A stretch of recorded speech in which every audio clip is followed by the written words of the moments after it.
यशोमती मैया के नंद लाला। नारायण हरि, नारायण हरि।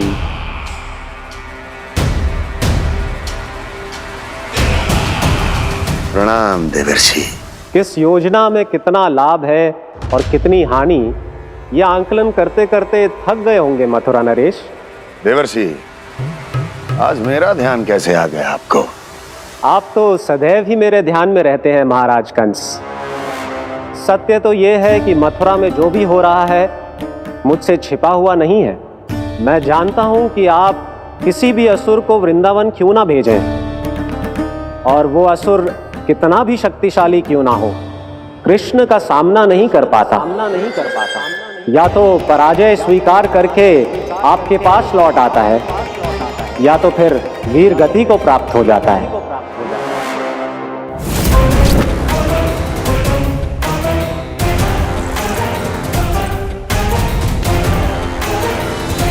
वाह, मुझे मेरी असफलताएं स्मरण कराने आए हैं, मेरे घाव को खुरेदने आए हैं, उन पे नमक छिड़कने आए हैं।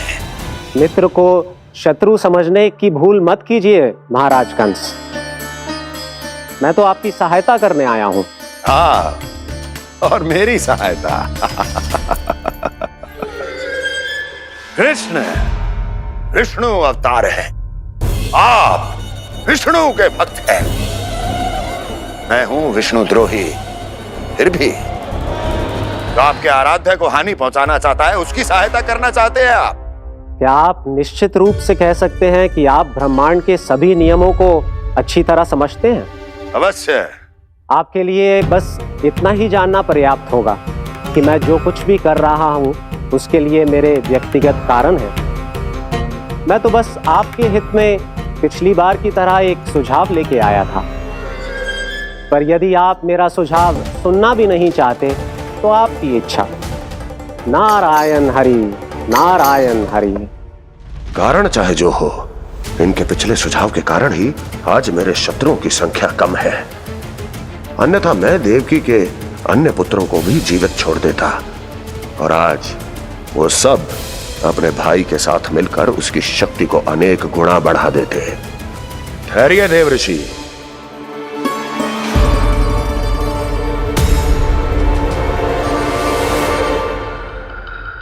बताइए, क्या सुझाव है आपके पास? मेरे सुझाव का नाम है कालिया नाग।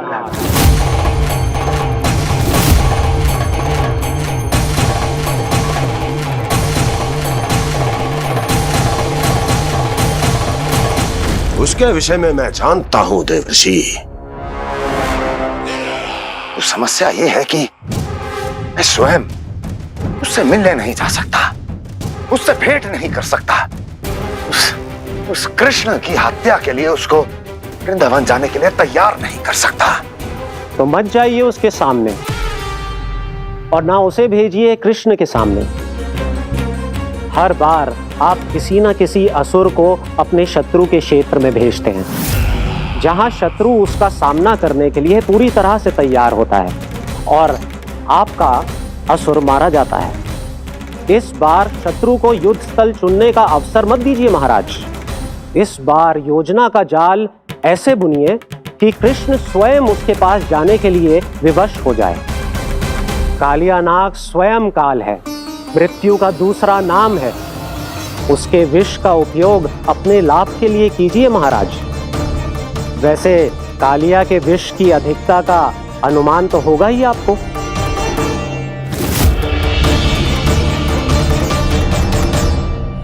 एक बार जो उसके क्षेत्र में पहुंच गया, फिर उसके विष से बचना असंभव है। उचित सुझाव है देवर्षि, उचित सुझाव है।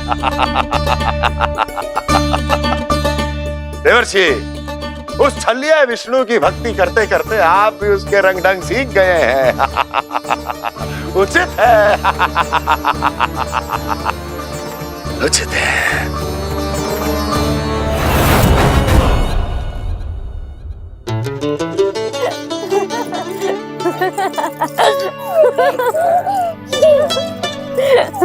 बस बस, बहुत आनंद ले लियो लल्ला। बस अब दूध पी ले। ठहर ठहर, गर्म है। जी ले ले।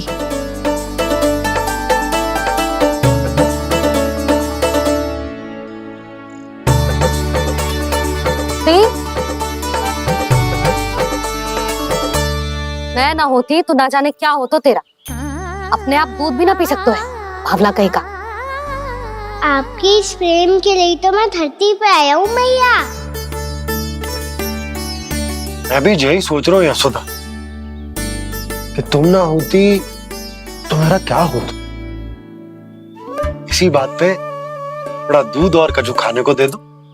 अरे मैं तो भूल ही गई। तनिक ठहर जाओ जी, जे दूध पी लेना तो आपके लिए भी कछु ले आती हूँ।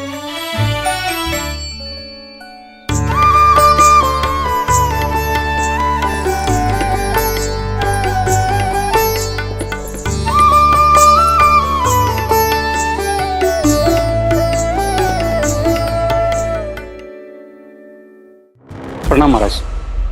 आपकी आज्ञा के अनुसार बिल्कुल वैसा ही पत्र तैयार किया है जैसा आप चाहते थे।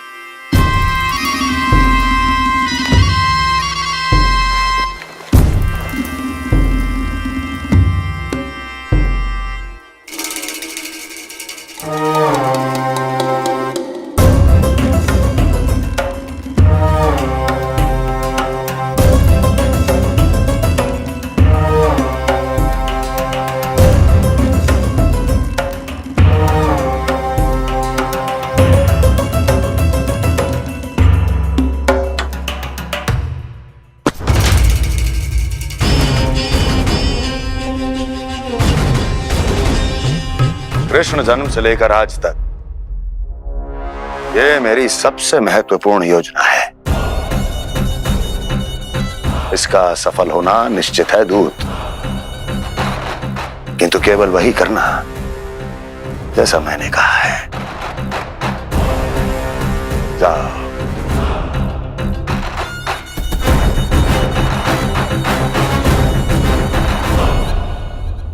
कान्हा,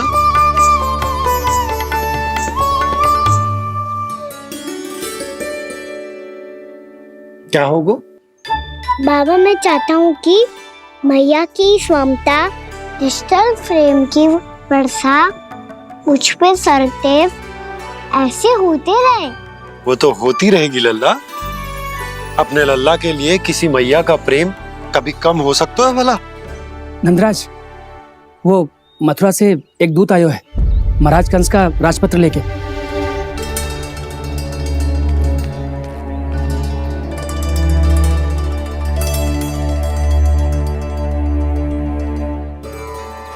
कान्हा अब क्या करने वाला है? तेरे बाबा कहाँ गए? हाँ? कंस मामा का खेल आरंभ हो गया है, पर मैया वो सब सुनेगी तो व्यर्थ चिंतित हो जाएगी। बस थोड़ा बाहर गया मैया, कछु खा रही से। बाहर इस समय? मैया क्या होगा? मैया देखो ना, पीठ पे कुछ हो रहा है। मेरा हाथ ना पकड़ो, आप करो ना। दिखा। यहाँ? क्षमा करना मैया, पर अभी बाबा को ही संभालने दो ये सब। कहिए, क्या संदेश लाए हैं आप? नहीं नंदराज नहीं। महाराज कंस का आदेश है कि यह संदेश सभी गांव वालों के साथ ही पढ़ा जाए। ठीक है, मैं गांव वालों के सामने पढ़ दूंगा, पर मुझे तो दीजिए पढ़ने के लिए। महाराज की आज्ञा का पालन करना आपके लिए भी आवश्यक है नंदराज। सभी गांव वासियों की सभा बुलाइए। बंसी, सभी गांव वालों की सभा बुलाओ। राजपत्र में ऐसा क्या संदेश भेजो है कंस ने? अब मेरे पत्र को पढ़कर सब भौचक्के रह जाएंगे। और वो कृष्ण, उस कृष्ण के पांव के नीचे से तो भूमि खिसक जाएगी, आकाश फट पड़ेगा, बिजलियां गिर जाएंगी। प्राप्ति, ओ प्राप्ति, कंस का पुत्र स्वयं को बहुत अधिक शक्तिशाली समझता है ना वो। अब देखता हूं कैसे वो इस महासंकट का सामना करता है। वो कृष्ण, वो अपनी मृत्यु स्वयं चुनेगा या मृत्यु की वेदी पर चढ़ा देगा प्रिय वृंदावन वासियों को।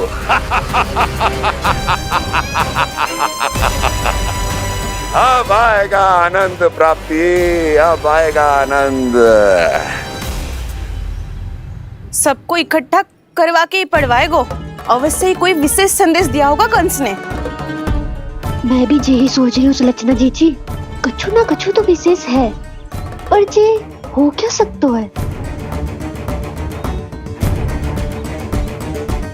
हाँ, बात तो सही है। ऐसा क्या हो सकता है? सभी गांव वासियों के सामने कहा जाए, कछु तो विशेष अवश्य लग रहे हो। बाहर तक कोलाहल क्यों हो रहा है? मैया, मैया, अब क्या होगा? मैया देखो ना, सर पे कछु हो रहा है। लल्ला, नारायण ने तुझे हाथ दिए हैं ना? पीठ की बात अन्य थी। अपने सिर की सेवा स्वयं कर। सर पे तो हाथ पहुंच रहा है ना?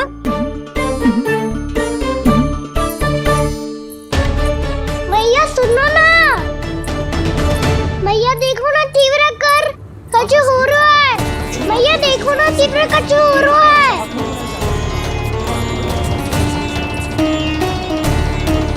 सब लोग आ चुके हैं, अपना संदेश सुनाइए आप।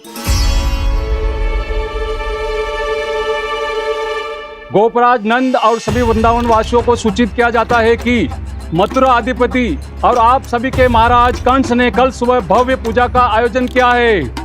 इसके लिए राज्य को वृंदावन के क्षेत्र के निकट यमुना नदी के मध्य में खिलने वाले 1 कोटि कमल के पुष्पों की आवश्यकता है। इसीलिए आप सभी को यह आदेश दिया जाता है कि ये सभी कमल के पुष्प प्रथम पहर से पहले राजसभा में पहुंचा दिए जाए। तो सारे वो भी प्रथम पहर से पहले कैसे हो सकते हैं? यदि आप ऐसा करने में असफल रहे तो इसे राज आज्ञा का उल्लंघन माना जाएगा और राजद्रोह के आरोप में आप सभी को कड़े से कड़ा दंड दिया जाएगा। स्मरण रहे, यदि कल की पूजा में इन 1 कोटि कमल के पुष्पों का ना पहुंचने के कारण कोई व्यवधान आया तो समस्त वृंदावन वासियों को दोषी माना जाएगा और पूरे गांव को निवासियों सहित धूल में मिला दिया जाएगा। कल प्रथम पहर तक का ही समय है आप सबके पास।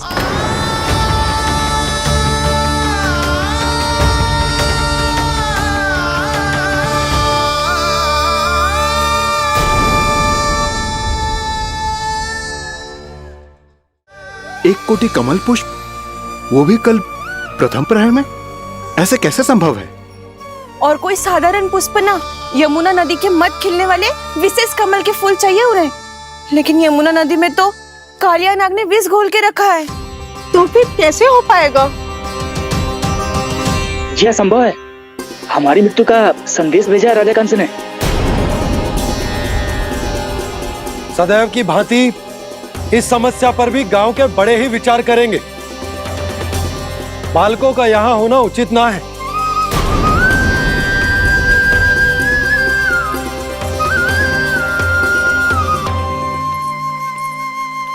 लल्ला, ले जे गेंद ले, जा अपने सखाओं के साथ खेल। सुबल उज्जवल मधुमंगल वसंता, देखो मैया ने क्या दिया है। चलो खेले, बहुत आनंद आएगा आज।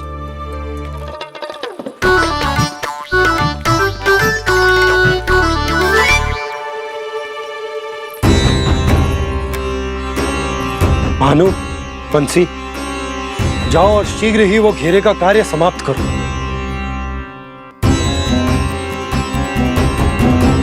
पर कछु ना कछु तो करना पड़ेगा ना। पर हम कर ही क्या सकते हैं? पुष्प लाने को और कोई उपाय है भी तो ना? मैं चला जाऊंगा जमुना जी में। वैसे भी मेरे जीवन के कितने दिन शेष बचे हैं। गांव के लिए, समाज के लिए कुछ करके मरूं, तभी तो शांति मिलेगी। ना काका, यदि आप उस विषैले जल में छलांग लगा भी दोगे, किंतु 1 कोटि कमल पुष्प एकत्रित कर पाना आपके लिए संभव ना है। इससे अच्छा है कि मैं चला जाऊं। यदि मैं मर भी गया तो मेरे पीछे रोने वाला कोई ना है। किसी को कहीं जाने की आवश्यकता ना है। गोप नरेश होने के नाते ये मेरा कर्तव्य है कि मैं आप सबकी रक्षा करूं। नंदराज, आपको जाना है तो जाओ। हरिया, काका, भैया सब चले जाओ। लेकिन आपको पता है वहाँ का जल कितना विषैला है। आप लोग एक क्षण भी जीवित नहीं रह पाओगे। फिर कैसे इकट्ठा करेंगे 1 कोटि कमल पुष्प? आप बात तो सही कह रही हैं शांति। उस दुष्ट कंस ने ऐसी मांग रख के हम सबको फंसा दिया। हम में से कोई भी क्यों ना चला जाए और इस संकट का समाधान ना निकले को। कान्हा, बताना कौन सा खेल खेलें? गेंद पकड़ खेलते हैं। पर एक बात सुन लो सब, कोई भी तीव्र गति से ना फेंकेगा गेंद को। भैया ने फ्रेम बनाई है मेरे लिए। सब तैयार हो? हाँ।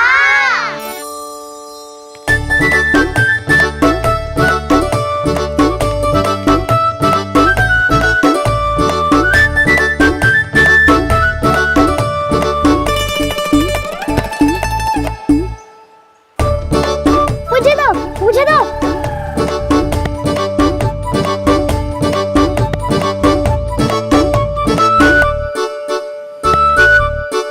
मुझे दो, मुझे दो।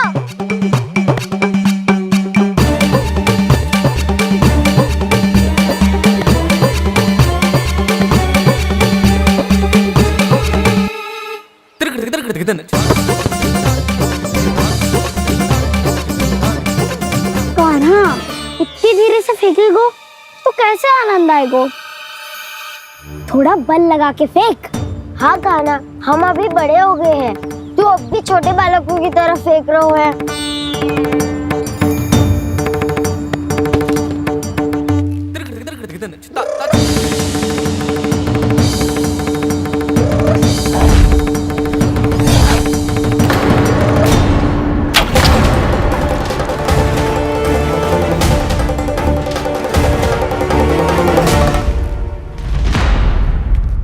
दीदी जी क्या करो कान्हा?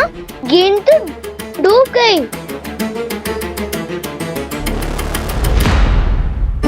अच्छा, तो ये सब इसकी योजना का भाग था ताकि ये कालिया का सामना कर पाए। तुम सबने तो कही थी तीव्र गति से फेंको। देखो फिकवा दी ना मेरी गेम मुझसे नदी में। अब मुझे जाके लानी पड़ेगी। रुक जा कान्हा, रुक जा कान्हा। जी क्या बोल रहे थे कान्हा? इसमें तो बहुत संकट है। कोई भी संकट मेरी मैया का उपहार खोने से बड़ा ना है। बहुत प्रेम से बना के उन्होंने दी थी। हे नारायण, कोई उपाय समझ में ना आ रहा है। मैया, हम कैसे करेंगे हम अपने गांव की रक्षा? कीड़े पड़ेंगे उस दुष्ट को। यदि उसके कारण किसी के प्राण चले गए तो कौन सा फल मिलेगा उसे इस पूजा का? तुम सही कह रही हो यशोदा। और हमारे पास कोई और दूसरा विकल्प भी तो ना है। यदि हमने मथुरा की राज आज्ञा का पालन ना किया तो इसका दुष्परिणाम पूरे गांव को भुगतना पड़ेगा।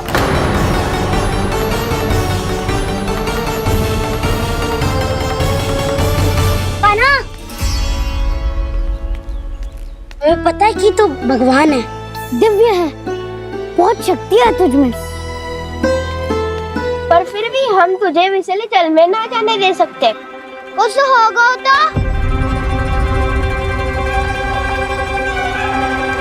तुम सब इतनी हट कर रहे हो तो ठीक है, ना जाऊंगा। गेंद कहाँ गिरी है, कितनी दूर गई है, ये तो देख लूं।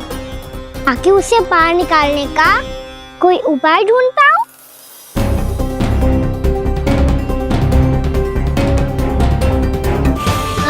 हाँ।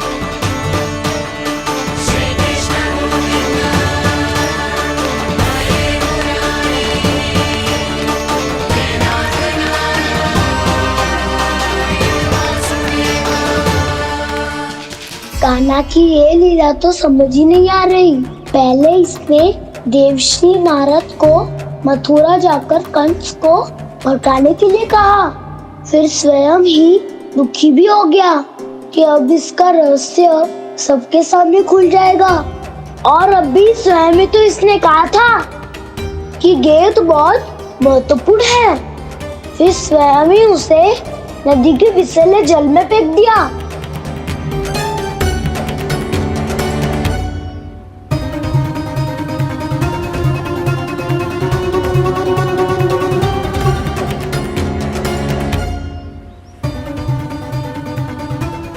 कान्हा, तू ऊपर क्यों चढ़ रहा है?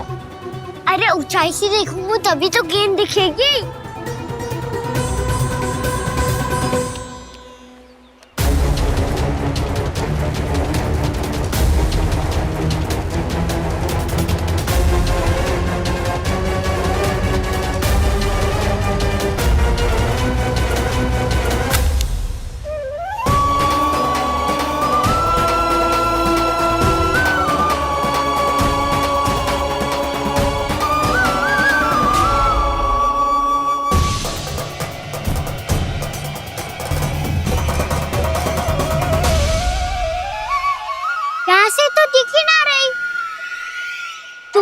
वहीं से फेंकी थी ना? ना वहाँ से फेंकी थी। कहाँ से? नहीं कहना वहाँ से। समझ में आ रहा? ठीक बताना कहाँ से फेंकी थी?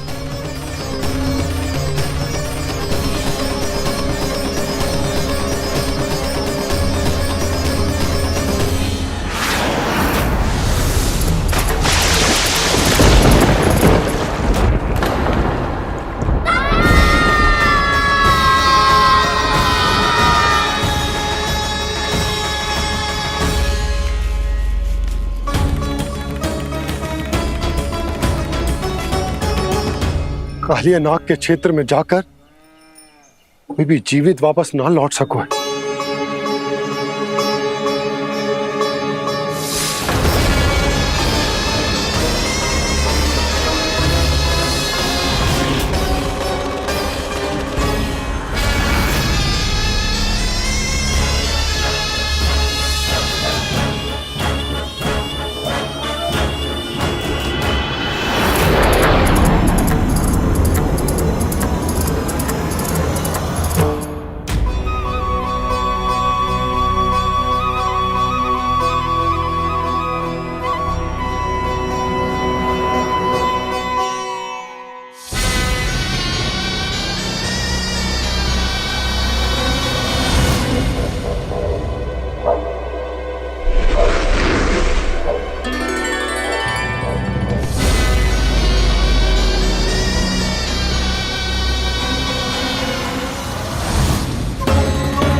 क्या किया कान्हा ने? कालिया नाग तो उसे देखते ही निकल जाएगा।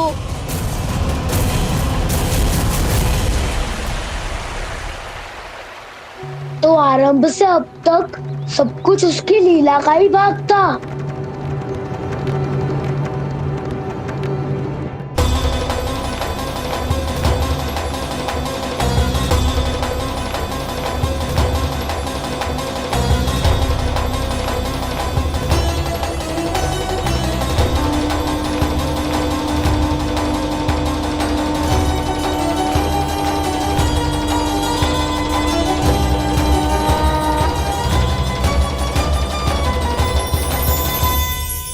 इतना सुंदर रूप, मनमोहने वाली मुस्कान, अद्भुत तेज और भगवान जैसी दिव्यता।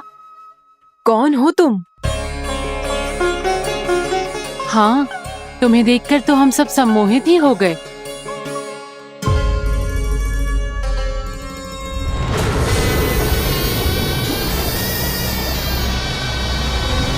तुम जो भी हो बालक, वापस लौट जाओ। हमारा हृदय तुम्हें ही देखते रहना चाहता है, किंतु यदि हमारे पति जाग गए तो तुम्हें अवश्य हानि पहुंचाएंगे। ये बहुत विषैले है बालक, कालकोट जैसे भयानक। इनके विष से तुम नहीं बच सकोगे। नंदराज, कालिया नाग के विष का प्रभाव बढ़ते ही जा रहा है। पहले 8 कोस तक उसके विष का प्रभाव था, अब तो 1 योजन से अधिक क्षेत्र में फैलो है। जल पीने के प्रयास से अनेक पशु मारे गए हैं और नदी के निकट के वृक्ष और वनस्पति सब नष्ट होने लगे।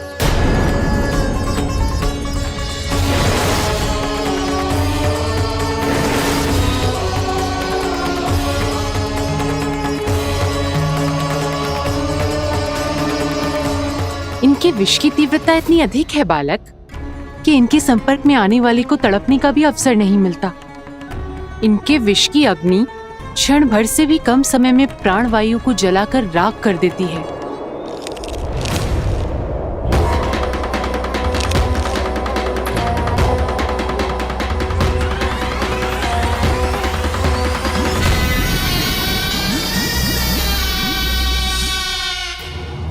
तब तो समस्या और भी गंभीर हो जाएगी। मैंने तो सुनो है कि कालिया नाग कम से कम 2 योजन लंबा है, सैकड़ों फन है उसके।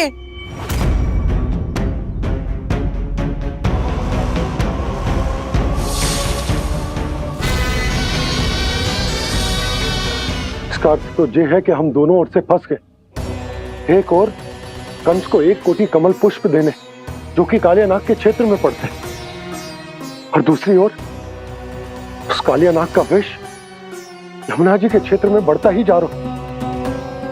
इसके कारण हम ही नहीं, निर्दोष पशु पक्षी भी संकट में। इन दोनों समस्याओं का एक ही समाधान है, उस कालिया नाग का सामना करना। और ये ना समझ आ रहा कि हम ये करेंगे कैसे, क्योंकि ये बात साधारण मनुष्य के बस की ना है। हमारे लिए ये असंभव है।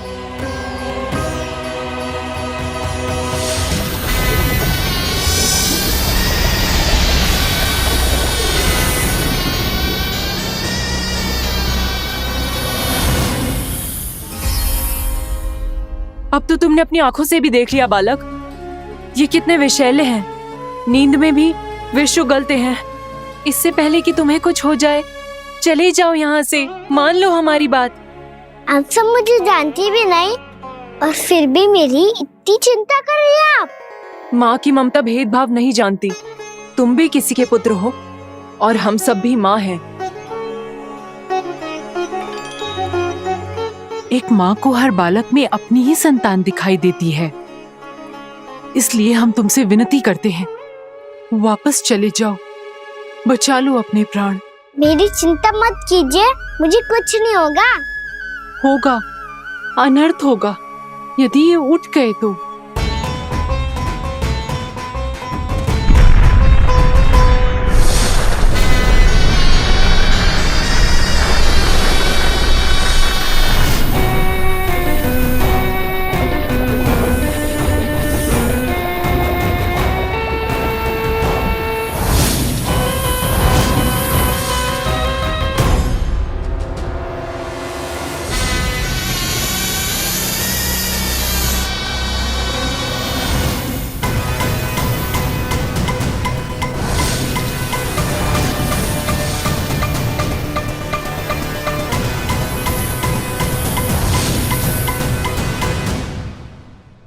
सामने होते हुए भी अपने इश्क को केवल वही देख सकता है जो अपना अभिमान त्याग चुका हो। पर पूर्व जन्म में मेरा भक्त होने के नाते मेरा सत्य स्वरूप देख पाने में मुझे इसकी सहायता करनी चाहिए।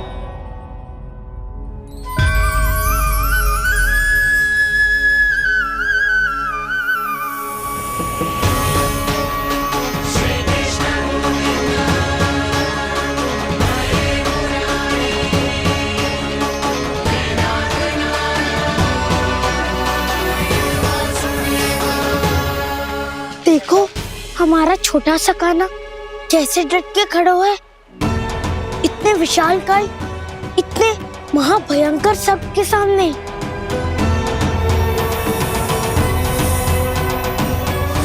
ये कोई भगवान नहीं है जो इसके सामने हाथ जोड़ रही हो तुम सब।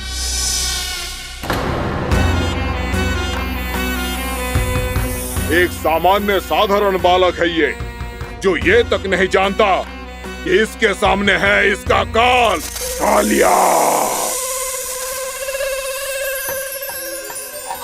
तू कौन है बालक? मेरे इतने निकट आकर भी तू जीवित कैसे है? मेरी नहीं, अपनी चिंता करो कालिया। बहुत मनमानी कर ली तुमने। अब बस मैं तुम्हें रोकना हूँ। अब बस मैं तुम्हें रोकना हूँ। मैं तुम्हें रोकना हूँ। बित्ते भर का है तू, मेरे विष के बारे में जानता ही क्या है? और कहता है मुझे रोकने आया है। किससे? किससे रोकना चाहता है तू मुझे? मुझे क्रोध दिलाने की भूल मत कर बालक। अपनी फुंकार से ही तेरी इस मुस्कुराहट को अंतिम मुस्कुराहट बना सकता हूं मैं। शीघ्र बता, कौन है तू और किसने भेजा है तुझे? तुम्हें आवाज भी है कि अपनी पुकारों से तुम कितना विष भूल चुके हो। पवित्र यमुना नदी को कितना दूषित कर दिया तुमने। और यही नहीं, तुम्हारे कारण निकट के जीव जंतुओं, वृक्ष, वनस्पतियों सबको हानि पहुंच रही है। तो क्या? मुझे उससे क्या? मुझे है आपत्ति है मुझे तुम्हारे इस व्यवहार से, और इसीलिए तुम्हें यहाँ से जाना होगा। यहाँ से जाना होगा।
मुझे आदेश देने का साहस भी कैसे किया तूने? इस क्षेत्र को मैंने अपना राज्य बनाया है। मेरा परिवार रहता है यहाँ, और तू मुझे यहाँ से जाने के लिए कह रहा है? हाँ, क्योंकि तुम्हारे यहाँ रहने के कारण अन्य जीवों को हानि हो रही है, और मैं ऐसा नहीं होने दे सकता। मैं तो बस वही कर रहा हूँ जो एक सर्प का स्वभाव है। विष फैलाना स्वाभाविक है मेरे लिए,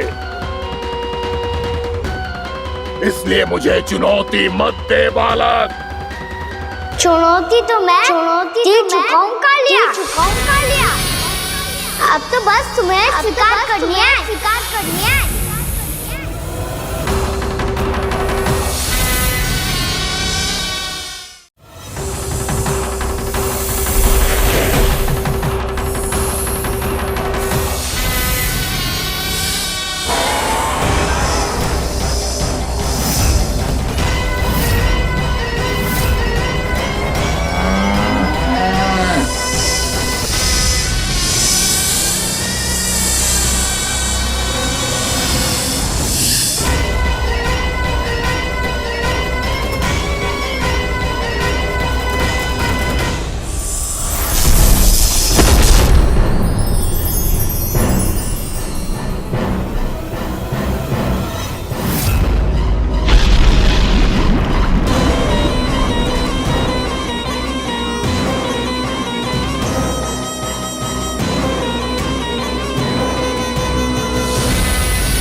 चेतावनी दे रहा हूँ, यहाँ से चले जाओ,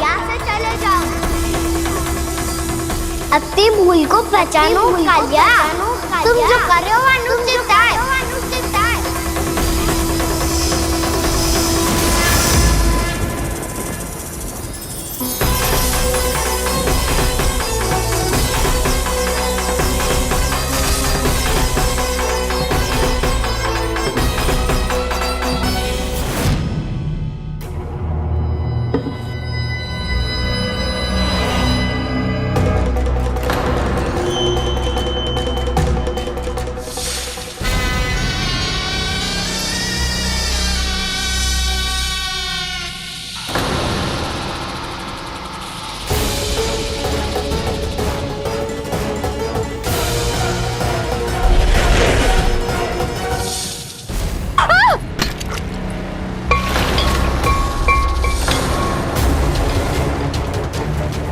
अब मैं आता हूँ।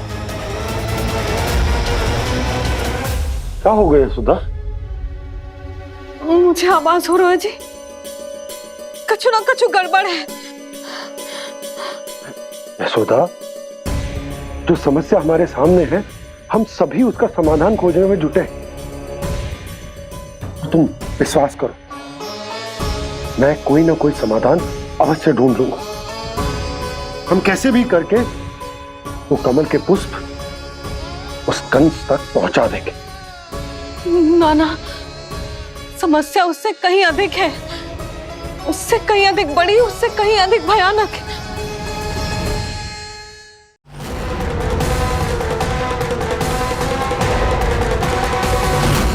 विस्की ये बूंद से ही सबके प्राण चले जाते हैं।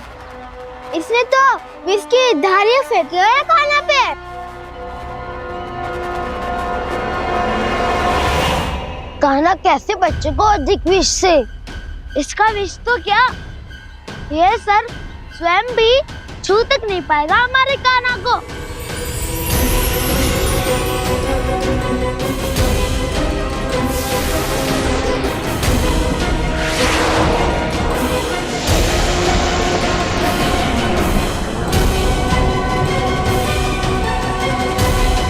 तुम्हारे सखा को, मेरे भाई को कोई हानि नहीं पहुंचा पाएगा। ये कान्हा का सत्य चाहे जो हो बलराम, पर अभी तो जो एक बालक ही है ना। देखो कैसे विष के कारण स्थिर हो गया है।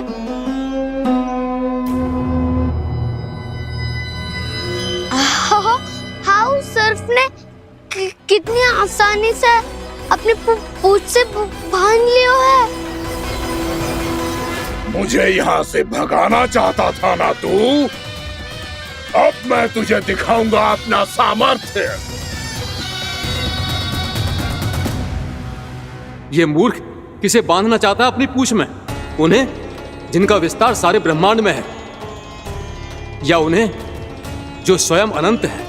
पर देवराज, प्रभु ऐसा करने ही क्यों दे रहे हैं कालिया को? आप सब भूल रहे हैं देवगण, कालिया पूर्व जन्म में प्रभु का बहुत बड़ा भक्त था। उसी भक्ति का फल मिल रहा है अब इसे। वैसे भी भक्तों के मन का भाव सबल हो तो भगवान तो सहज ही बंध जाते।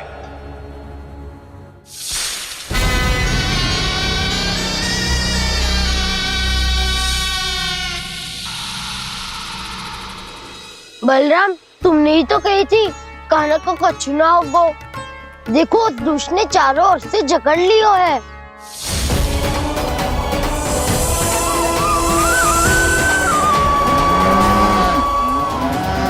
ये क्या कह रही हो तुम? सुधा जी, क्या हुआ? घबरा क्यों रही हो आप? सुलक्षणा, मुझे आभास हो रहा है कुछ बहुत बड़ी अनहोनी हो गई है। नंदराज, नंदराज, नंदराज!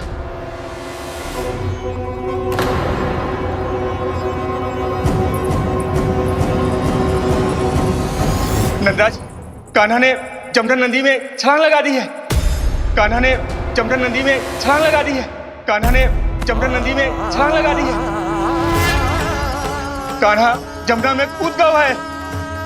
मुझे लगा था आज कछु गड़बड़ होने वाली है। मुझे आज कान्हा को ना जाने देना चाहिए था।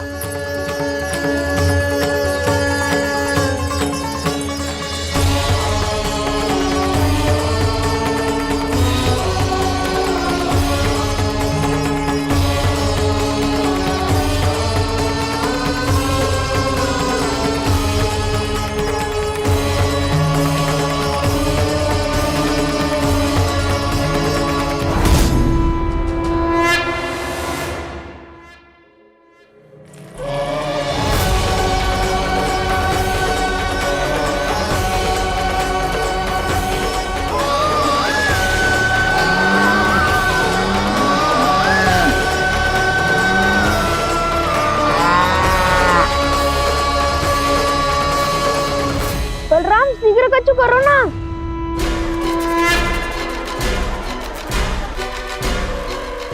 कछु भी करो पर कान्हा को बचाओ। नाग बहुत भयंकर है, कान्हा अकेले ना संभाल पाएगा इसे।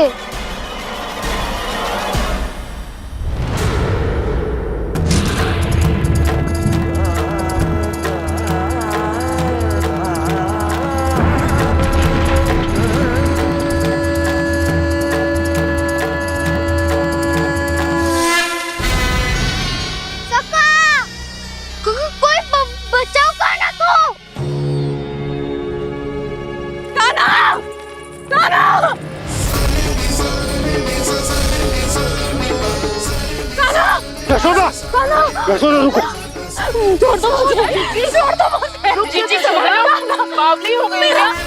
जीजी संभालो। देखो अब कैसे तुम्हारे अस्थियों को तोड़कर छोटे छोटे टुकड़ों में बदल दूंगा मैं।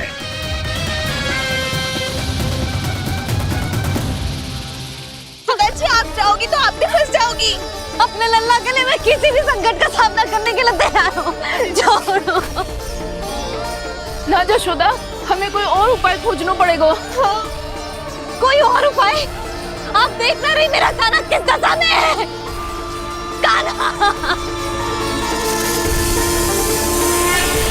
मैया के वश में नहीं है, नहीं तो ये अपने लल्ला के लिए साक्षात काल का भी सामना कर ले। ये तो केवल कालिया नाग है।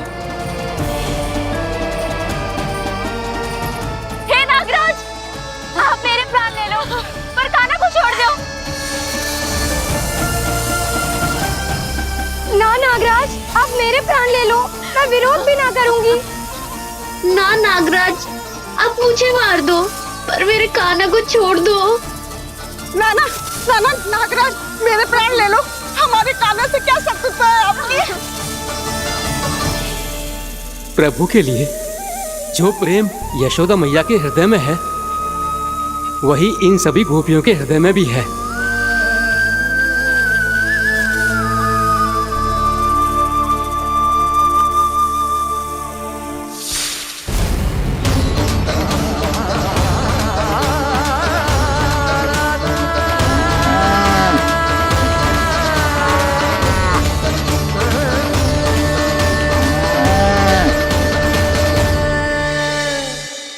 यशोदा, यशोदा,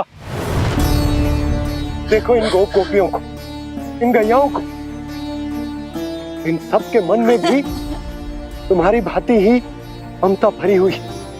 वो सब भी कान्हा से उतना ही प्रेम और स्नेह करती है, उतनी ही ममता से भरी हुई है जितनी कि तुम। तो तुम ही सोचो, जिसके साथ इतनी ममता और इतना स्नेह, इतना प्रेम, उसका कोई क्या कर सकता है? उस कालिया नाग का विष इस सब आशीर्वादों के सामने कछु ना है। कछु करो जी, उसे बोलो वो मेरे प्राण ले ले, मेरे कान्हा को छोड़ दे। यशोदा,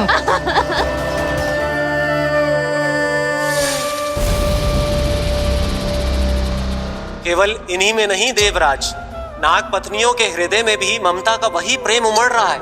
देखिए। मैं आपके हाथ जोड़ती हूँ स्वामी, इस बालक को छोड़ दीजिए। ये अवश्य ही कोई दिव्य आत्मा है स्वामी। हम आपसे विनती करते हैं स्वामी, इस नन्हे बालक को हानि मत पहुंचाइए स्वामी। मेरी पत्नियां, मेरे ही शत्रु के लिए विनती कर रही हैं। अब यदि इसके पक्ष में एक शब्द भी कहा तुम सबने, तो मैं इस बालक से पहले तुम सबके प्राण ले लूंगा। हो रहा प्रसन्न नाग कालिया, विजय को निश्चित जान।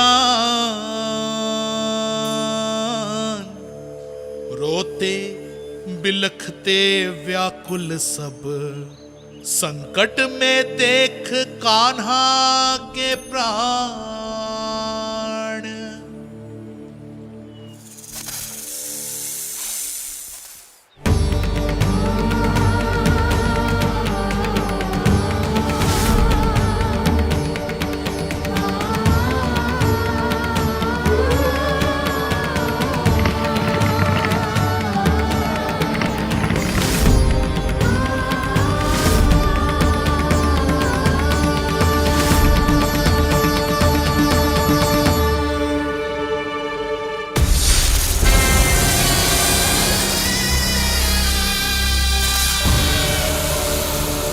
कुछ करो जी, मेरे लल्ला को बचा लो, कोई तो कुछ करो। जीजी संभालो जसोदा। यशोदा, यशोदा तुम शांत हो जाओ, मैं कान्हा को वापस लेकर आऊंगा, मैं रक्षा करूंगा उसकी। ना नंदराज, नंदराज नहीं। कम से कम आप तो समझो नंदराज, कालिया के पास आप जाओगे तो आप भी फंस जाओगे।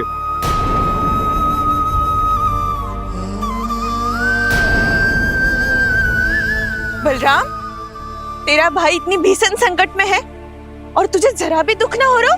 क्या आप सब अब तक नहीं समझ पाए कि कान्हा सच में कौन है?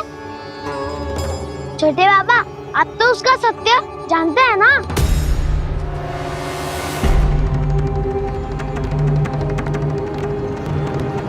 मानता हूँ कि आप सब कान्हा के रहस्य के बारे में नहीं जानते, पर क्या उसके जन्म से आज तक घटी एक से बढ़कर एक विचित्र घटनाओं को भी भूल गए हैं आप सब? भूल गए हैं कि कैसी पूतना जैसी राक्षसी उसका कुछ बिगाड़ नहीं पाई, कैसे तरनावत जैसा भयानक राक्षस उसे एक खरोच भी नहीं दे पाया था।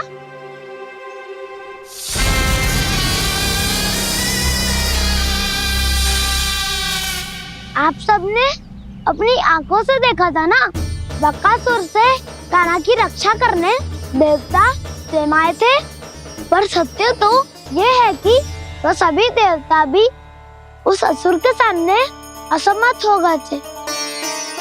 तब कान्हा ने बहुत ही आसानी से उस भयंकर असुर का वध किया था, एक ही बार में धराशायी कर दिया था उसे।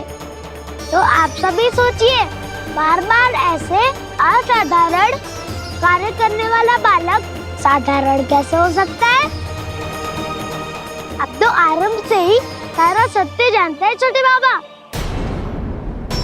रहस्य छुपाने में सदैव कान्हा की सहायता करते आए हैं आप, और आज आप स्वयं ही उसके सत्य को भूल रहे हैं। और तुम सब भी तो जानते हो कान्हा की शक्तियों के बारे में, तो क्या तनिक भी विश्वास ना है अपने सखा पे? बलराम जी, तू क्या कह रहे है? मैंने जो कहा उसका एक एक शब्द सत्य है छोटी माँ। यदि प्रभु की इच्छा हुई तभी कुछ ही क्षणों में सब कुछ अपनी आंखों से स्वयं अनुभव कर लेंगे आप।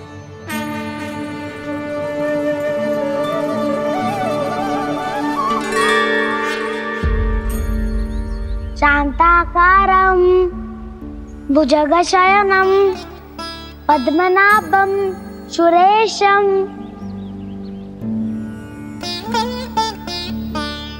विश्वाधारं गगनसदृशं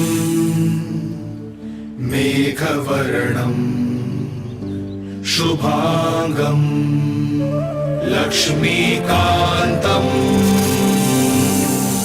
कमलनयनं योगी वीरध्यानगम्यम्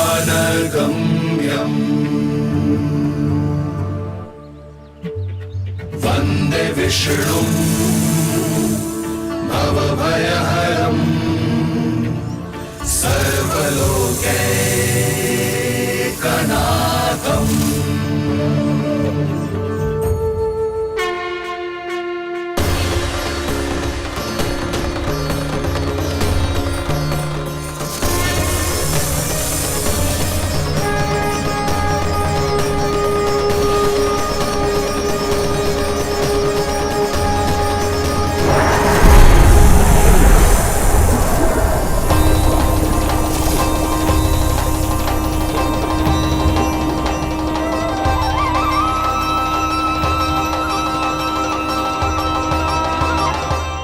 तुझे क्या लगता है बालक कि तू मेरी जकड़ से निकल गया तो अब बच जाएगा तू?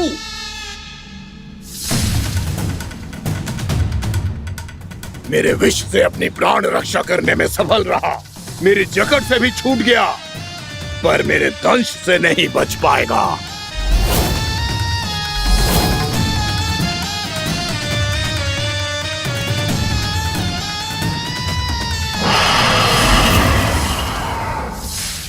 अब भय से भाग रहा है, पर मैं तुझे मृत्यु देकर रहूंगा।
मेरा नन्हा सा कान्हा कितनी देर भाग पाएगा?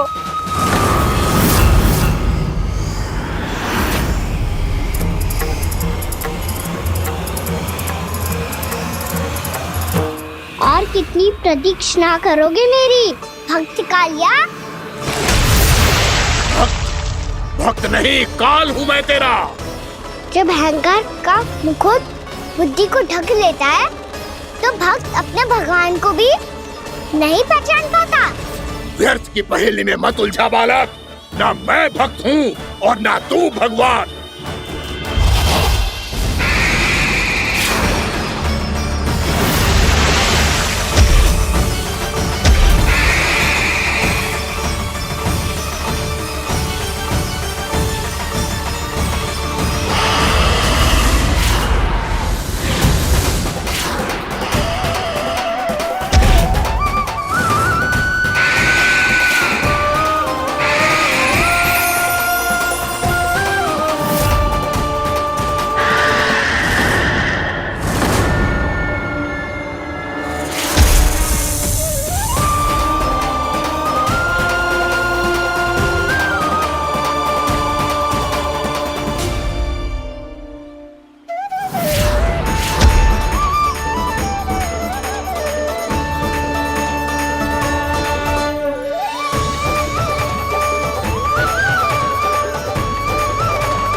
जिसके लिए इतने व्याकुल हो रहे थे, उसे छूकर कालिया नाग का हलाहल जैसा विष भी चरणामृत बन गया है और यमुना जी के जल में फैल चुके विष के प्रभाव को भी नष्ट कर रहा है।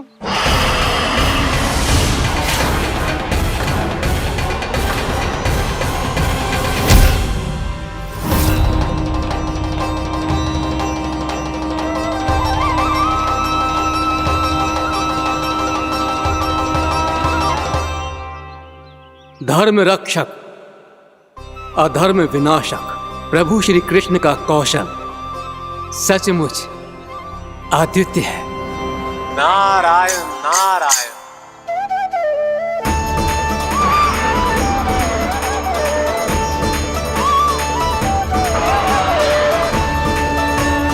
मेरा भार तुम्हारे भीतर के अहंकार का प्रतीक है कालिया। अब तुम्हारा अहंकार, तुम्हारा अरपान मेरे पाँव के नीचे है और तुम्हारी पूंछ अर्थात तुम्हारे प्राण मेरे हाथ में। अब तुम क्या करोगे भक्त?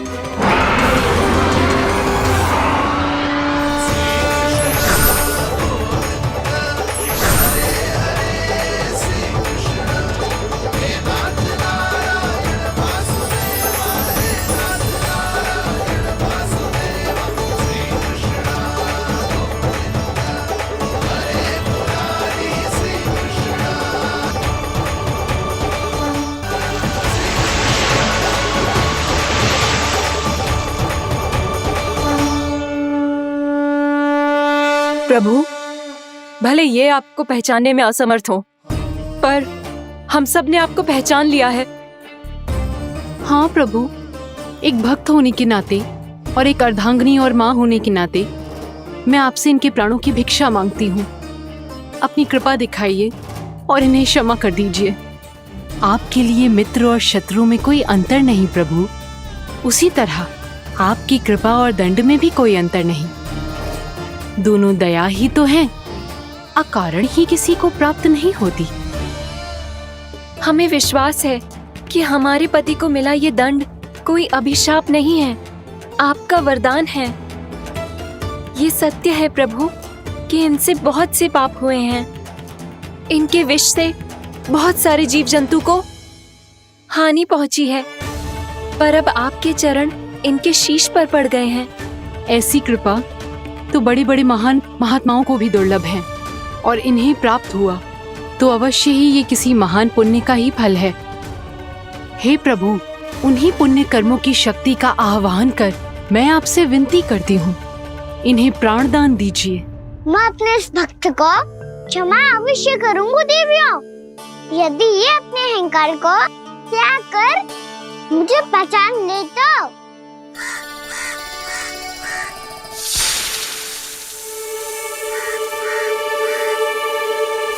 मैं तुम्हें श्राप देता हूँ, जितनी विषैली तुम्हारी जिह्वा है उतने ही विषैले सर्प बन जाओ तुम।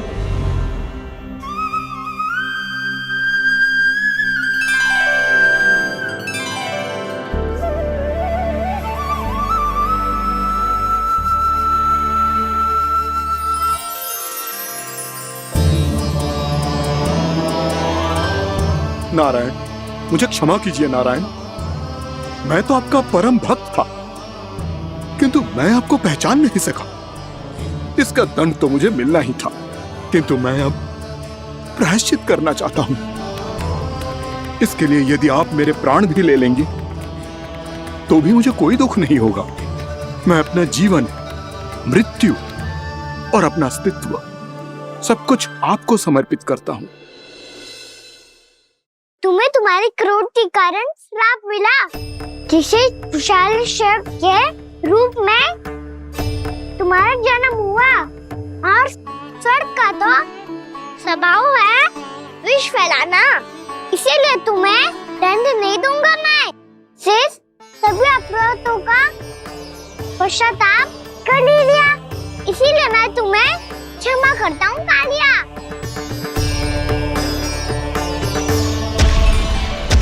पर तुम्हें यहाँ से दूर समुद्र के बीच जाकर रहना होगा, जहाँ किसी निर्दोष का जीवन तुम्हारे विष से प्रभावित ना हो।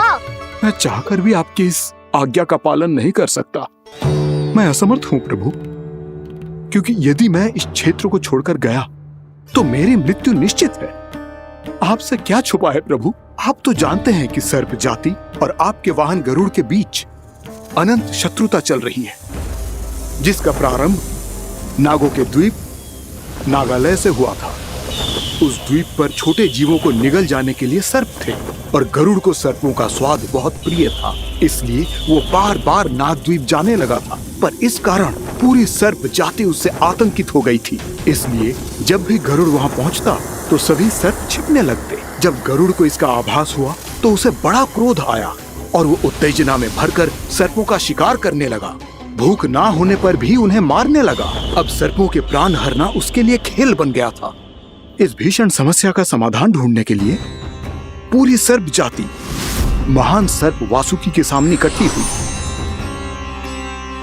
हे महान वासुकी, हमारी सहायता कीजिए। नागद्वीप पर गरुड़ ने आतंक मचा दिया है। पहले तो वो हमें अपना भोजन बनाता था, लेकिन अब हम उसके खेल का साधन बन चुके हैं। भूख हो या ना हो, जब तब आकर वो हमारे प्राण हर लेता है। अनुचित हिंसा के इस प्रथा का आरंभ सर्पों ने ही किया है। पहले आप सबने पूरे द्वीप पर अधिकार कर लिया, फिर आहार के साथ साथ आनंद के लिए भी आप सभी ने निर्दोष जीवों की हत्या की।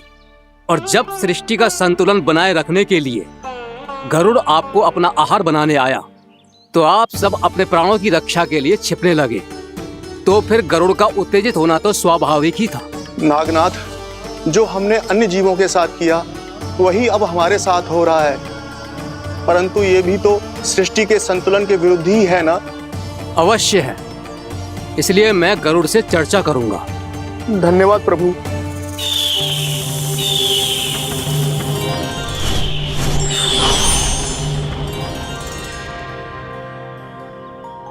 श्री नारायण के वाहन पक्षीराज गरुड़, मैं संपूर्ण सर्प जाति की ओर से आपसे एक निवेदन करने आया हूँ। कहिए, क्या कहना चाहते हैं आप? हे पक्षीराज, यदि आप हम पर ऐसे ही आक्रमण करते रहे तो शीघ्र ही हमारी प्रजाति समाप्त हो जाएगी। इसीलिए हमारी आपसे विनती है, यदि आप उचित समझें तो सर्पों के किसी एक घर से हम आपको एक सर्प प्रतिदिन अर्पित करेंगे। आप उसको आहार बनाइए और अन्य सर्पों को जीवित रहने का अधिकार दीजिए। मुझे स्वीकार है। तब से प्रतिदिन किसी एक घर से एक सर्प गरुड़ के भोजन के लिए भेजा जाने लगा। समय के साथ मेरे घर की भी बारी आई, परंतु मैंने एक बहुत बड़ी भूल कर दी। समय आ गया है स्वामी, आज गरुड़ के आहार के लिए इसे चुना गया है। कौन है यह गरुड़ और क्यों दूं मैं इसे कोई भेंट? स्वामी, सभी सर्प राज्यों और गरुड़ के बीच में यही समझौता हुआ है, हमें इसका सम्मान करना ही होगा। मैंने कोई समझौता नहीं किया, मैंने कोई वचन नहीं दिया और ना ही मैं किसी गरुड़ से भयभीत होता हूँ। यदि इस राज्य में किसी को सर्पों को अपना आहार बनाने का अधिकार है तो वो केवल मुझे है। अब से गरुड़ को दी जाने वाली हर भेंट मुझे दी जाएगी, महाविषधारी महान नागराज कालिया को। यह और कुछ नहीं, मेरा अभिमान था प्रभु, और यह मेरे इस जन्म की सबसे बड़ी भूल थी, क्योंकि फिर जब गरुड़ को इस बारे में पता चला तो। कालिया, अभिमान में आकर तूने अपने काल को ललकारा है। जिस कालिया के नाम में ही काल छिपा है, तू उसे ललकारने का दुस्साहस कर रहा है गरुड़। स्वयं को भगवान विष्णु का वाहन कहता है तो वाहन का ही कर्म कर। स्मरण रख, इस धरती के सर्वश्रेष्ठ योद्धाओं के लिए भी मैं मृत्यु का दूत हूं। विनाश काले विपरीत बुद्धि। तो जैसे मूर्ख सदा इस युक्ति को सार्थक करते आए हैं, अपने विनाश को आमंत्रण किया है तो अब भोग।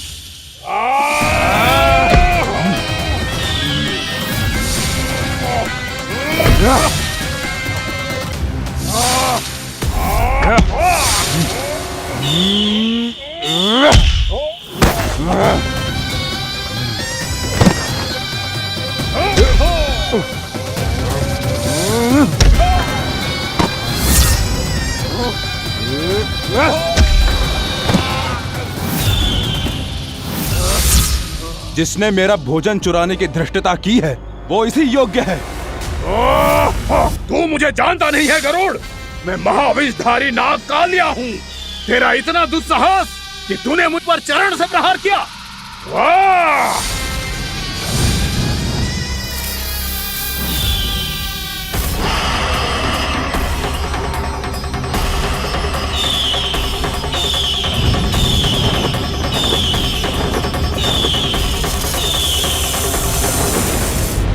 मैं अपने अभिमान में भूल गया था कि गरुड़ मुझसे कहीं अधिक शक्तिशाली है।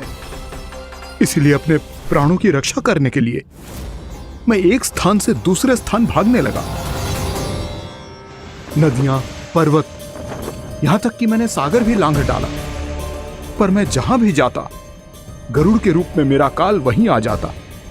इसीलिए मृत्यु की आशंका से भयभीत होकर मैं अपने बड़े भाई मां कद्रू के प्रथम पुत्र अनंत शेषनाग से राय लेने चला गया। भैया, मैं यहां आपसे आपकी सहायता लेने आया हूं। मेरी एक छोटी सी भूल के कारण यह गरुड़ मेरा पीछा कर रहा है। मुझे हर समय हर स्थान पे ढूंढते रहता है। यदि उसने मुझे ढूंढ लिया तो वो निश्चित ही मेरे प्राण ले लेगा। मुझे कोई ऐसा स्थान बताइए जहां मैं अपनी पत्नी और अपनी संतानों के साथ शांति से रह सकूं। तुम यमुना नदी के किनारे वृंदावन क्षेत्र में जाके वास करो कालिया। गरुड़ वहां प्रवेश नहीं कर सकता क्योंकि उसे ऋषि सोबरी का श्राप मिला हुआ है।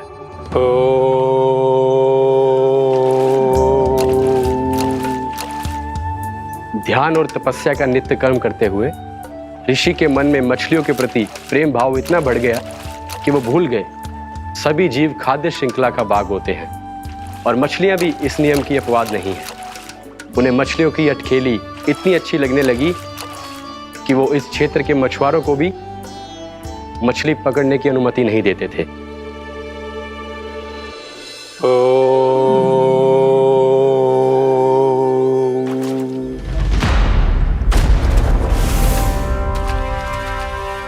उस दिन वो उस पक्षी को नहीं रोक पाए, पर तब से सावधान रहने लगे। यहां तक कि अपने साधना से भी अधिक ध्यान वो पक्षियों पर केंद्रित करने लगे। ठहरो! इसी क्षण अपनी चोंच में पकड़ी इस मछली को छोड़ दो। तुम्हें इन मछलियों का आहार नहीं करना चाहिए पक्षीराज। ये तो खाद्य श्रृंखला का नियम है ऋषिवर। यदि मैं इनका आहार नहीं करूंगा तो कोई और पक्षी कर लेगा। मैं अपने आनंद या प्रतिशोध के लिए इनके प्राण नहीं ले रहा। ये तो बस मेरा भोजन है। पर यह मेरा तपस्या स्थल है। तुम यहाँ शिकार करके मेरी साधना में विघ्न नहीं डाल सकते पक्षीराज। यदि आपकी यही इच्छा है तो मैं आज के बाद यहाँ नहीं आऊंगा।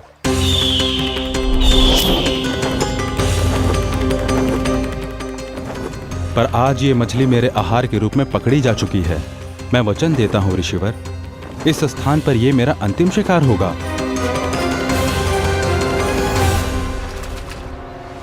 आज के बाद यदि तुमने वृंदावन की निकट उड़ान भी भरी तो तुम सैकड़ों टुकड़ों में फटकर मारे जाओगे पक्षीराज। ये मेरा श्राप है।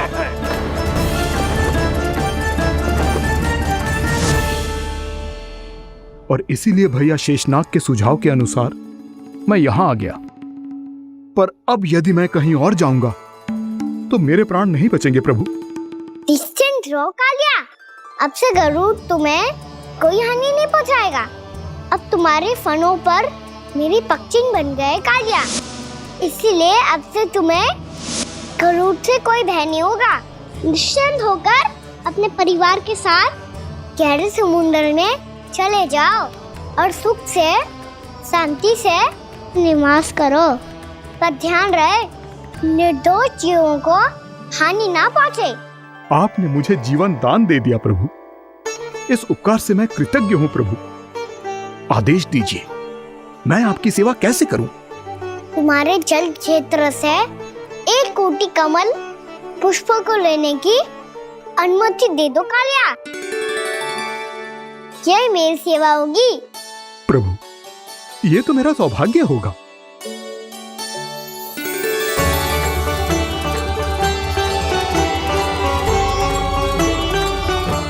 1 कोटि के स्थान पर हम 3 कोटि कमल पुष्प ले आए प्रभु। मैं तुम्हारी सेवा भाव से प्रसन्न हुआ कालिया। रमनक द्वीप पर चले जाओ ताकि तुम्हारे कारण फिर कभी किसी निर्दोष जीव को हानि ना पहुँचे और न ही तुम्हारा विष मेरे प्रिय यमुना नदी के जल को दूषित कर पाए। मैं तुम्हें आशीर्वाद देता हूँ। आज यहाँ मेरे द्वारा तुम्हें दिए गए इस आदेश का स्मरण जो भी भक्त करेगा और प्रातः काल और संध्या काल में इसका उच्चारण करेगा, उसे फिर कभी किसी संकट से कोई भय नहीं होगा। ये स्थान अब से काला कुंड के नाम से जाना जाएगा। यहाँ पर स्नान करने वाला और देवताओं को इस क्षेत्र से जल का अर्घ्य देकर प्रसन्न करने वाला भक्त यदि मेरा स्मरण करके पास रखेगा तो वो अपने सभी पापों से शीघ्र ही मुक्त हो जाएगा।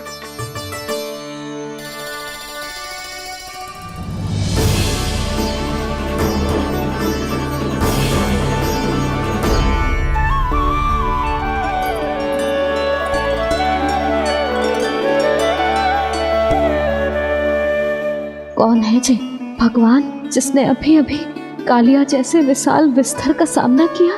क्या एक साधारण बालक जो शीत की अधिकता से ठिठुर रहा है? क्या करूं?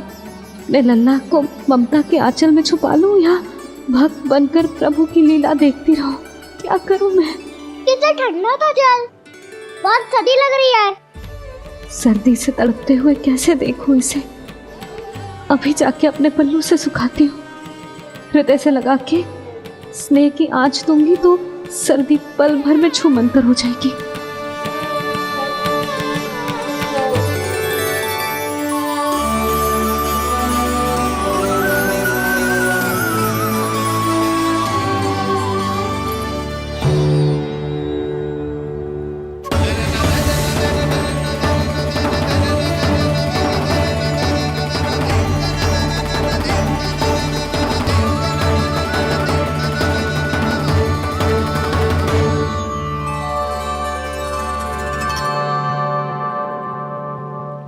मेरी आवश्यकता ना है इसे।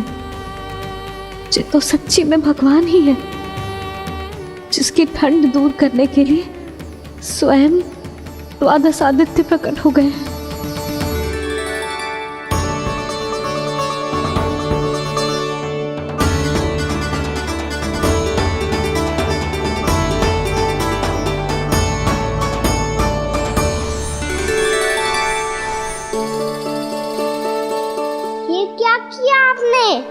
मैया मुझे अपने हृदय से लगाने वाली थी कि आप सब प्रकट हो गए।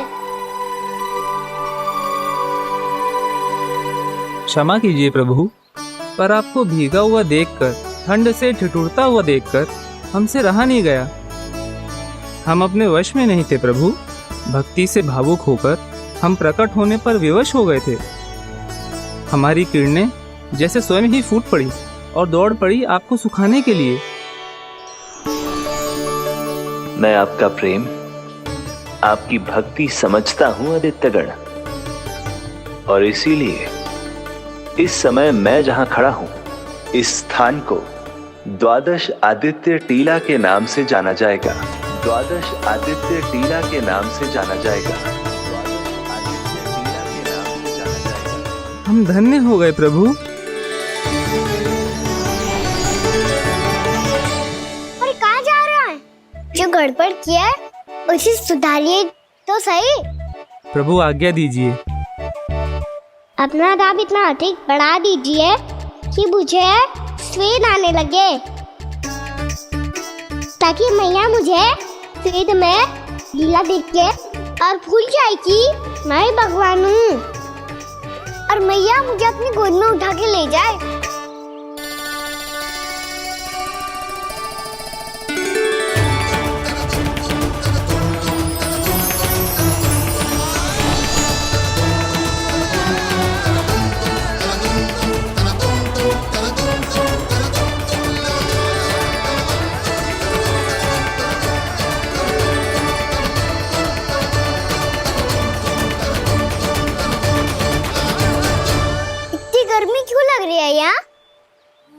श्वेत की एक बूंद भी आती थी तो मैं अपना आंचल लेकर पहुंच जाती थी इसके पास।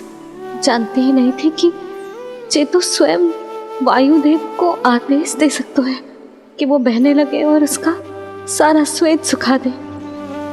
वायुदेव की आवश्यकता नहीं है मैया, मुझे आप ही चाहिए। लगता है जिस बात का है था वही सत्य होने लगी है। भैया मेरे भगवान रूप को भूल नहीं पाएगी और अब मेरे लिए इनको सत्य छुपा कर रख पाना कठिन हो जाएगा। कृष्णा कृष्णा हरे कृष्णा कृष्णा कृष्णा मुरली मनोहर कृष्णा गोपाला गोविंदा हे दामोदरा।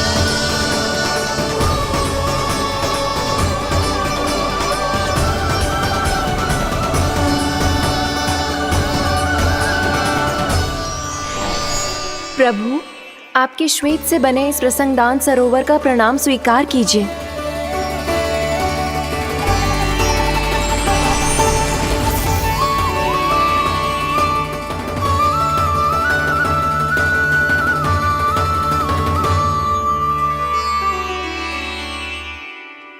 ओहो, इस चमत्कार को देखकर भैया को और भी अधिक विश्वास हो जाएगा कि मैं भगवानी हूँ। अब कैसे मनाऊं मैया को कि मैं इनका लाई हूँ।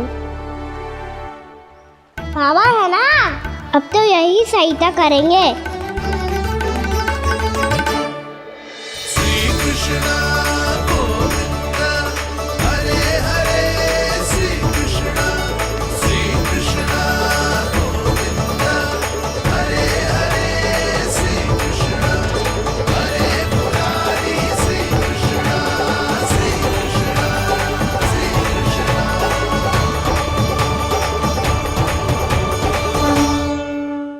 बाबा एक कोटी ना, मैंने तो 3 कोटी कमल पुष्पों का प्रबंध कर दिया है और चिंता करने की आवश्यकता ना है। 1 कोटी कमल के स्थान पर 3 कोटी कमल पुष्प मिल गए हैं। हाँ कान्हा, मैं उचित संदेश के साथ ये सारे पुष्प उस कंस के पास भिजवा दो। महाप्रक्रमी कान्हा की जय। वृंदावन रक्षक कान्हा की जय। महाप्रक्रमी कान्हा की जय। भानु जी नंदराज, बाकी गांव वालों को लेकर ये सारे पुष्प इकट्ठा करो और कंस के दरबार में पहुंचाओ। जी।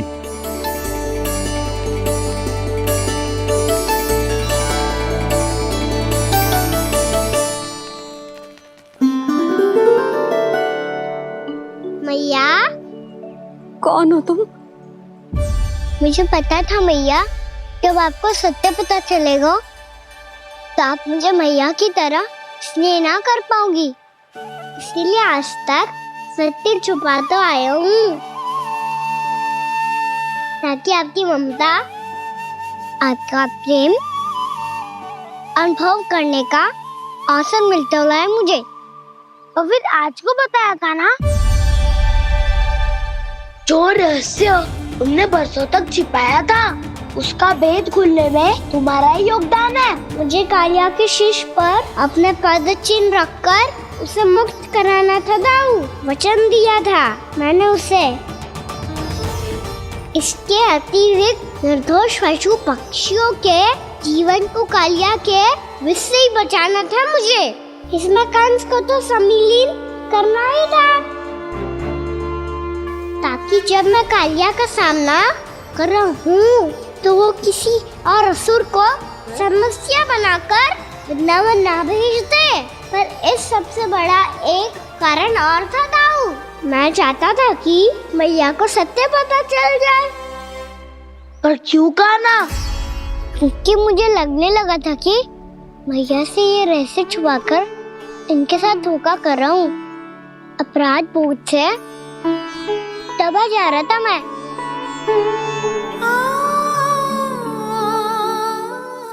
जो सत्य आपको, बाबा को, सभी को पता है, यहाँ तक कि मेरे सखा भी जानते हैं, वो सत्य मैंने मैया से छिपाया केवल इसी लोक में कि मुझे इनकी ममता प्राप्त होती रहे। पर ऐसा करके मैं अपने से निस्वार्थ प्रेम करने वाली मैया को धोखा दे रहा था। आप ही बताओ दाऊ, जो इस संसार में मुझसे सबसे अधिक भरोसा करता है, उसी के साथ छल कैसे कर सकता हूँ मैं? हाँ, मैं नारायण का अवतार हूँ, पर अपनी मैया का छोटा सा लल्ला भी तो हूँ।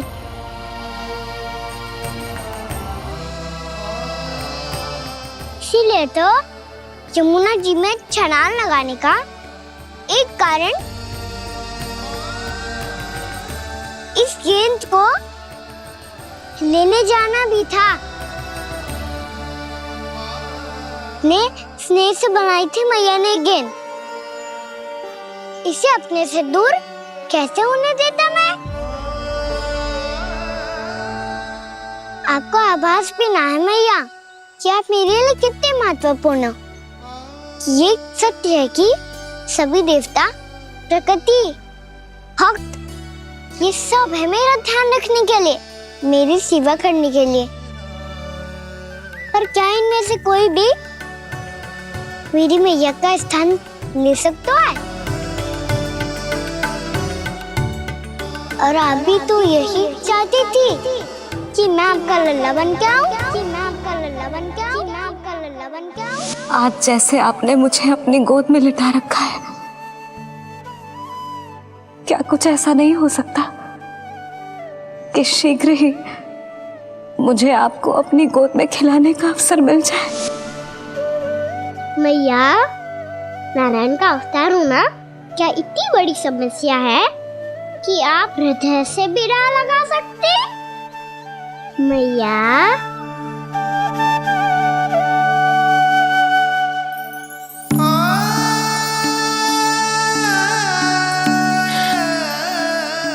मेरा कान्हा, मेरा लल्ला।